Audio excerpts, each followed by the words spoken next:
Bismillahirrahmanirrahim. Assalamualaikum warahmatullahi wabarakatuh. Perkenalkan, nama saya Saiful Suro. Saya ingin menjawab beberapa pertanyaan yang diberikan oleh Pak Pai. Yang pertama, itu apa keuntungan dan risiko bagi perusahaan teknologi XYZ dalam menerbitkan obligasi internasional eh, dibandingkan dengan menggunakan sumber pembiayaan domestik. Yang pertama, keuntungannya yaitu eh, akses ke pasar yang lebih luas. Perusahaan bisa menjangkau investor dari berbagai negara Asia Tenggara, meningkatkan diverifikasi sumber dana. Yang kedua, ada suku bunga kompetitif. Jika negara target memiliki suku bunga yang lebih rendah daripada AS, maka total biaya pinjaman bisa lebih murah. Terus yang ketiga, ada penyesuaian dengan aset dan pendapatan biaya lokal. Pembiayaan dalam mata uang lokal lebih selaras dengan pengeluaran dan pendapatan proyek di kawasan tersebut. Terus yang terakhir, ada peningkatan profil internasional. Penerbitan obligasi lintas negara dapat memperkuat reputasi global dan brand perusahaan. Adapun risikonya, yang pertama risiko nilai tukar. Jika pendapatan perusahaan dalam USD, tetapi pembayaran bunga dan pokok dalam mata uang lokal, fluktuasi kurs dapat menyebabkan kerugian. Terus yang kedua, ada risiko regulasi dan kepatuhan lintas negara. Setiap negara memberi aturan yang berbeda soal pajak, pelaporan, dan ketentuan pasar modal. Yang keempat, ada risiko politik dan ekonomi lokal. Instabilitas di negara penerbit bisa memengaruhi daya beli investor atau kepercayaan pasar. Dan yang terakhir, ada risiko likuiditas valuta asing. Sulitnya menukar mata uang lokal ke USD untuk repatriasi keuntungan atau pelunasan kewajiban global. Kedua, bagaimana analisis risiko mata uang dilakukan oleh perusahaan dalam konteks penerbitan obligasi internasional.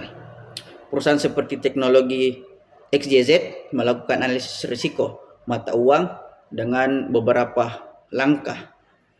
Yang pertama, identifikasi exposure mata uang.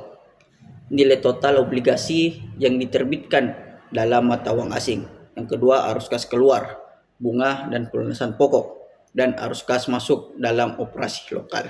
Yang kedua, ada proyeksi nilai tukar menggunakan data historis, proyeksi ekonomi makro, dan konsunser pasar. Yang ketiga, ada analisis sensitivitas, mengukur dampak perubahan nilai tukar terhadap biaya obligasi dan laba bersih. Dan yang keempat, ada stress testing, yaitu menguji skenario terburuk, misalkan depresiasi mata uang lokal 20% dan dampaknya terhadap kewajiban dalam USD. Dan yang kelima, ada evaluasi instrumen lindung nilai, yaitu menggunakan forward contract, swap, atau opsi untuk mengunci nilai tukar.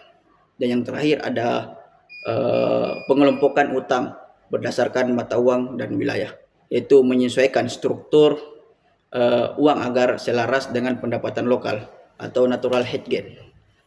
Yang keempat, yang ketiga, bagaimana peluang ekspansi ke pasar Asia Tenggara dapat meningkatkan nilai perusahaan. Ekspansi ke Asia Tenggara bisa berdampak positif pada valuasi dan daya asing jangka panjang perusahaan XYZ melalui peluang peningkatan nilai perusahaan. Yang pertama, ada pertumbuhan pendapatan, populasi besar, kelas menengah berkembang, dan penetrasi teknologi yang masih bertumbuh atau potensi sangat besar. Terus yang kedua, ada diversifikasi geografis, mengurangi ketergantungan pada pasar domestik AS dan menurunkan risiko ekonomi tunggal. Yang ketiga, ada efisiensi biaya produksi dan distribusi, yaitu beberapa negara ASEAN menawarkan biaya tenaga kerja atau manufaktur yang lebih rendah. Dan yang keempat, ada peningkatan nilai merek atau brand value. Peluasan ke pasar internasional memperkuat posisi global dan meningkatkan valuasi di mata investor. Dan yang terakhir, ada skala ekonomi, yaitu semakin besar skala operasi, biaya per unit produk bisa ditekan memperbaiki margin keuntungan.